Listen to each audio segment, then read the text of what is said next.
नई सरकार और बदले राजनीतिक माहौल के साथ दिल्ली विधानसभा का सत्र शुरू हो चुका है। दिल्ली की नई विधानसभा का पहला सत्र भारी हंगामे के साथ शुरू हुआ और आप के विधायकों के निलंबन के साथ आगे बढ़ा। इसके बाद विधानसभा में दिल्ली की नई मुख्यमंत्री रेखा गुप्ता के नेतृत्व में सीएजी की पेंडिंग रिपोर्ट को पटल पर रखने का काम शुरू हो गया है। ऐसे में परीक्षा की दृष्टि से हमारे लिए यह जानना जरूरी है कि आखिर सीएजी रिपोर्ट क्या होती है और इसे किस प्रकार तैयार किया जाता है। सबसे पहले हम यह जान लेते हैं कि आखिर सीएजी क्या है। संविधान में सरकारी खर्च की पड़ताल के लिए एक सरकारी एजेंसी बनाने का प्रावधान है। संविधान के अनुच्छेद 148 के मुताबिक इस एजेंसी के प्रमुख को राष्ट्रपति द्वारा नियुक्त किया जाता है तथा इसको उसी तरह से हटाया जा सकता है जिस तरह सुप्रीम कोर्ट के एक जज को। संविधान के अनुच्छेद 149, 150 और 151 में सीएजी के कामकाज और शक्तियों के बारे में जिक्र है।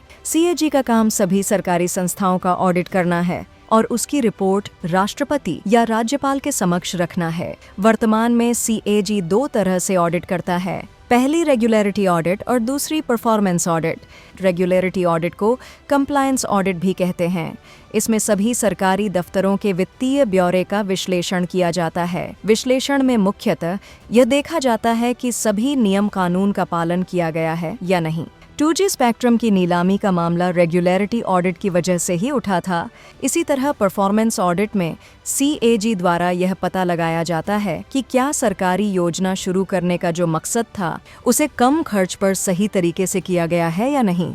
इस दौरान योजनाओं का बिंदुवार विश्लेषण किया जाता है। आपको बता दें कि सीएजी के प्रमुख उद्देश्यों में सरकार के राजस्व और व्यय की निष्पक्ष समीक्षा करना शामिल है। सीएजी द्वारा सरकारी विभागों, सार्वजनिक उपक्रमों और अन्य संस्थानों द्वारा खर्च किए गए पैसे का लेखा जोखा भी रखा जाता है। इसके तहत यह देखा जाता है कि किस वर्ष किस मद में कितना पैसा खर्च किया गया है। यदि पैसों के लेन देन में किसी भी प्रकार का भ्रष्टाचार और वित्तीय अनियमितताएं हुई हैं तो इसे सीएजी द्वारा उजागर किया जाता है तथा शासित सरकार द्वारा जो भी नीतियां और योजनाएं लागू की जाती हैं उनके प्रभाव का मूल्यांकन करना भी सीएजी का प्रमुख कार्य है। अब सवाल है कि आखिर सीएजी रिपोर्ट किस प्रकार तैयार की जाती है। तो इस रिपोर्ट को तैयार करने हेतु विभिन्न चरण इस प्रकार हैं। सरकारी खातों का ऑडिट। सीएजी द्वारा केंद्र और राज्य सरकारों के वित्तीय दस्तावेजों की समीक्षा की जाती है।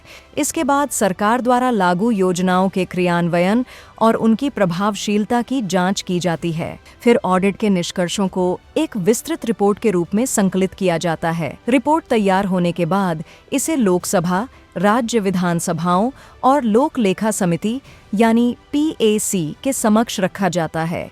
इस लोक लेखा समिति में कुल 22 सदस्य होते हैं। आपको बता दें कि सीएजी ऑडिट किए गए विभाग के साथ एक मसौदा रिपोर्ट साझा करता है जिस पर विभाग को लगभग 6 सप्ताह के भीतर जवाब देना होता है। इसके बाद सीएजी रिपोर्ट पर हस्ताक्षर करता है और इसे राष्ट्रपति या राज्यपाल को भेजता है। फिर सरकार रिपोर्ट को विधानमंडल के समक्ष रखती है।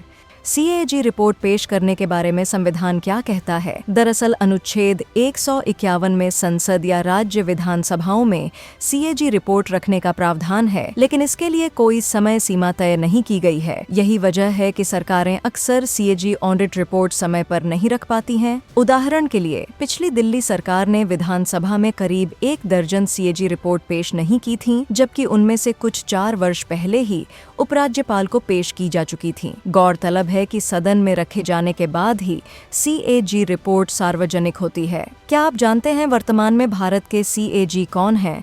अपना उत्तर कमेंट में दें।